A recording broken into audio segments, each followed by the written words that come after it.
Gracias, presidente. En contra de lo que suelo hacer habitualmente, les comunico ya desde este mismo momento que mi grupo parlamentario va a votar en contra de esta moción. Y verá, señor Vilanova, mi credibilidad no se ve afectada ni lo más mínimo. Usted no puede afectar a mi credibilidad solo con invocarla. No podría afectarla de ningún otro modo, ni usted ni nadie de su grupo parlamentario. Y verá, usted puede teñir aquí su intervención de todas las bondades que quiera, pero lo que usted está viniendo a apoyar es el móvil que el señor Suárez lleva manteniendo desde la semana pasada.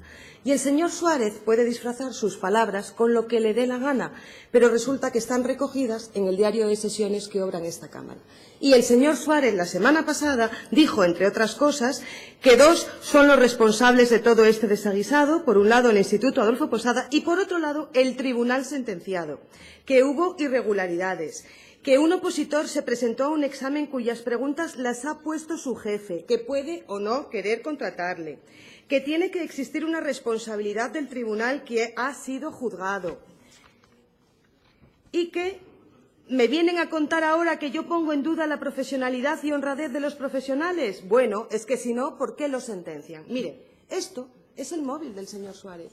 Y usted puede venir aquí, usted y las demás personas que se adhirieron a su proposición no de ley, pueden venir aquí y tratar de revestirla de las bondades que quieran, pero al final la circunstancia ante la que nos encontramos es que este señor lo que ha hecho es sembrar la duda por lo ocurrido en un caso concreto sobre 65 tribunales que se llevan convocando desde el año 2002. Uno de 65. Mire, le voy a decir una cosa, señor Suárez. El día que explicaron la división de poderes en el cole, usted no fue. Y verá, tiene un problema. Probablemente sea importante conocer el sistema sanitario para venir en la calidad en que usted viene a este Parlamento, pero es enormemente más importante que usted conozca la división de poderes. Y usted está pidiendo que el Gobierno, que este grupo parlamentario y que esta Cámara pase por encima de lo dicho por el Tribunal Supremo.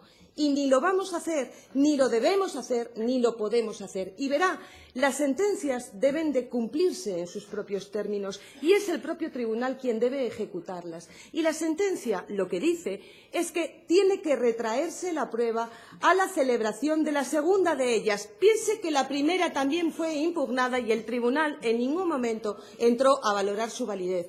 Mire, lo que dice la sentencia es que, efectivamente, siguiendo una práctica habitual en la formación, 2 años antes de saber que iba a haber oposiciones y de saber que el jefe de sección que presenta esos casos iba a formar parte del tribunal, pasó 2 casos prácticos al personal a su servicio.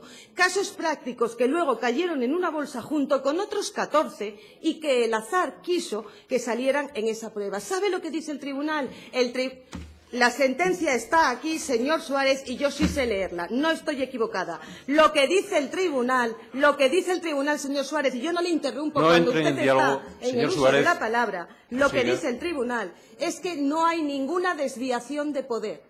Ninguna desviación de poder, porque verá, usted no solo está sembrando una sombra de duda sobre todos los jefes de sección y sobre todos los jefes de servicio. Usted está diciendo también que el propio Tribunal Supremo está incumpliendo sus propias obligaciones, porque si el Tribunal Supremo hubiera observado en algún momento la existencia de un indicio de delito, no tenga duda que, por mucho que se trate de la jurisdicción contencioso administrativa, hubiera paralizado las actuaciones y las hubiera derivado a Fiscalía, porque para eso es un tribunal y para eso debe velar por el orden. Pero usted quiere venir aquí y quiere sembrar la duda sobre todo el sistema sanitario tal y como nos tiene acostumbrados. Y verá, no debe hacerse. Yo sí entiendo que de esta sentencia, efectivamente, y por el perjuicio que se irroga a todos los opositores, no solo a los que obtuvieron la plaza o a los que no la obtuvieron, a todos, por la seguridad que merecen al presentarse a un procedimiento de estas características, yo sí creo que deben sacarse lecciones de esta sentencia. Pero, desde luego, no por la sombra de duda con la que usted pretende teñir a todas las personas que intervienen en los tribunales.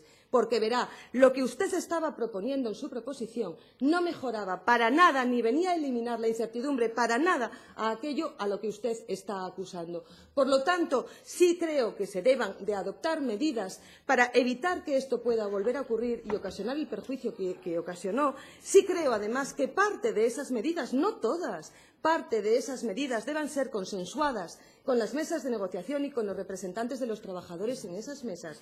Pero verá, yo no voy a venir aquí a bailarle el agua y yo no voy a venir aquí a jugar a su juego de poner en tela de juicio la honorabilidad de todo un sistema. Yo no voy a hacerlo, señor Suárez, y mi grupo parlamentario tenga por seguro que tampoco le va a secundar en esas derivas. ¿Ve? Mi credibilidad en ningún momento se ha puesto en entredicho.